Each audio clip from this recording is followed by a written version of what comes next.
Ladies and gentlemen, let's Gamer.com video. Let us discuss further Titanfall and the recent controversy that it has been announced that it is a 6-on-6 game. So, the developers have further commented on this, with Justin Hendry, the lead designer over at Respawn, saying, "The higher the player count, the more uncomfortable the game gets. Unlike in most games where you just sit there and guard the two ways in Titanfall, the guy who comes in through the window right behind you, he can come in from the window to your left, he can come from straight ahead, he can come in from the stairways, or he can come in from the doorway, or whatever.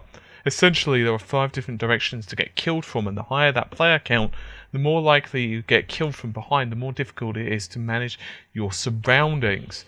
They also added that they initially started with 12 and 8 players of different sizes, and it began to drift down. Basically, they started at 12, then it went down to 8, then 7, then 5, and then they even tried 2 each side, and then eventually it went to 6v6. And he's further pointed out that it's been this number for months. We're pretty avid players in the studio. People speak their minds. We listen and make changes.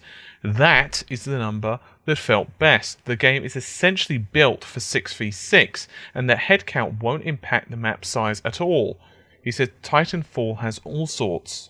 Now, it's worth remembering that it's not just 6v6 and that's it.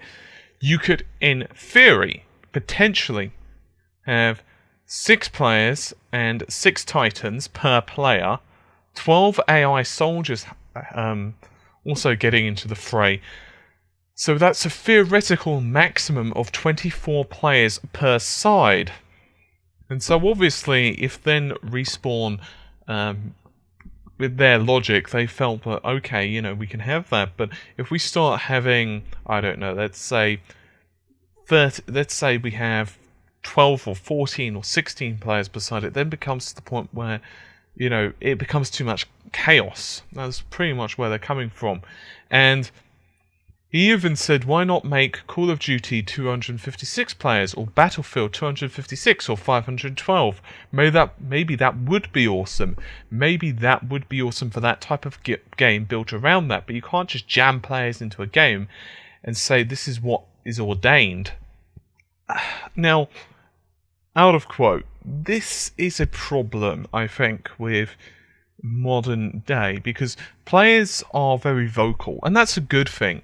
Because if you're vocal, it means you get your voice heard, and it also means that issues like the Xbox One DRM and so on, for the most part, get caught and resolved. But on the other hand, the problem is when you've not even played a game and you're making assumptions based upon it. I mean, I have not played Titanfall. This is the bottom line. It looks really cool from the videos that I'm seeing and from what I'm hearing about it, but I can't make assumptions based upon the gameplay.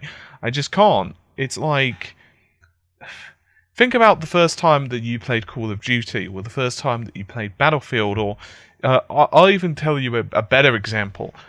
Fighting games, like the amount of times that you'll learn about, you know, the weapons or the characters or the stages, you know, the various aspects of a game, and you think to yourself, okay, I'm going to be at least understanding the basic premise of it, but when it actually comes down to it, it doesn't really feel exactly what you expected. You know, there's always that element of surprise, and oh, okay, I understand how, you know, this character plays, or I understand the run speed now in this FPS, or oh, okay, this is what it means to have like a bit of weapon drift. For example, even when I used to play Counter-Strike back in the day, and I do mean back in the day, I haven't played it really properly in years, but when I initially started on like CS 1.6 and 0, and then I went on to Source, and I expected there to be a few differences between just the way the weapons handled, never mind anything else.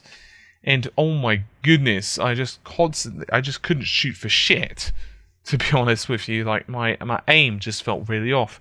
And this is the same for like Gears of War as well. I mean, Gears of War,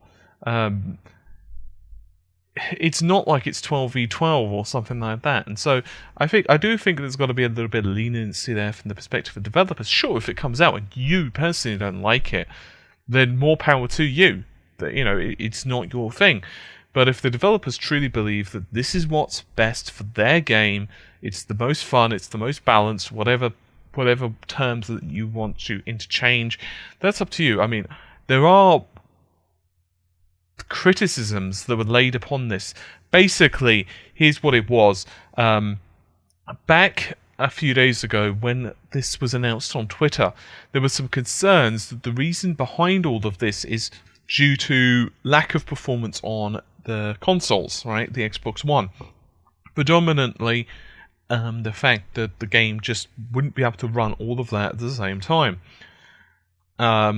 And then the other theory was that, the PC version could, of course, run more theoretically, but they just didn't want to do that because obviously that would be some backlash from the Xbox fans. And it doesn't seem like that's the reason. I mean, I'm not saying it isn't, because I'm not privy to their, behind-the-scenes conversations, but this doesn't seem like the reason. They're using a version of the Source engine, is what it comes down to. And the Source engine is notoriously CPU-dependent. You can do some benchmark checking on that. I'm not going to read out benchmarks, but back in the day when the Source engine was really strenuous, it was really CPU dependent. But it doesn't really seem to be the reasons that they're actually choosing this. It does seem genuinely because that's what they feel is best. I mean, if they said internally they had it running at 12, I'm not going to doubt. I'm not going to doubt what they said if they feel that worked best. Due to the map sizes or whatever, especially if you've got the AI. I mean, I don't know. I guess it really depends on how good the AI is and how it works, how well it works with like the Titans running around at the same time as you, the player, running around. I can't really judge it because it sounds quite unique in that respect. So yeah, I think the best option is just to wait and see. The game's going to be released soon anyway. And if you don't like it, don't buy it, or get rid of it. Try it around a friend's house, whatever you got to do to give it a quick shot. Hopefully it's as good as what it looks. It does look pretty awesome in my personal opinion. Anyway, hopefully you've enjoyed the video. It's been a fairly rambly one, but there you have it. I'll see you soon. Take care. Bye for now.